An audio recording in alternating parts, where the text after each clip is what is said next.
عسلامة مرحبا بكم. بالي وجمال بالي وسحر بالي. صحيح حاولت نبرتاجي معاكم تقريبا كل شيء في الستوري، اما اليوم اخترت باش نحكي لكم تجربتي مع الاسعار. التجربه الرابعه ما كانتش تجربه ناجحه، وبصراحه ما ننصحكمش تجربوها. تبعوا الفيديو للاخر باش تعرفوها. اول حاجه عملناها كلينا سكوتور ب 70,000 دينار، وشدينا ثنيه من سلمان جيم بلينك ووترفول. سعر الدخول كان عباره عن دونيشن. الووترفول هذا عباره على دي بيسين ناتوريل، باش دخلت لهم لازم تتعديو تقريبا 60 درجه. ثنيه بصراحه كانت سهله، ننصحكم تمشيوا لوقت السانسيت باش تعملوا تصاور مزيانين برشا. وتنجم تجربوا فروت بول ولا الميكلا بنينه بفيو عالميه وراحه نفسيه. عاودنا ركبنا في السكوتور ومشينا المره هذه نونغ نونغ ووترفول، وسعر الدخول شخصين عادل تقريبا 8000 تونسيه. وتعرفوا بعد تجربه زياره اكثر من ووترفول نجم ناكد لكم اللي نونغ نونغ من احلى واضخم الووترفول في جزيره بالي.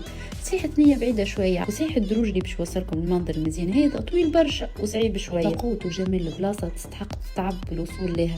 راهي قوه الماء سبحان ربي، نحس روحنا طايرين وسختنا مومون تسكر علينا نفس.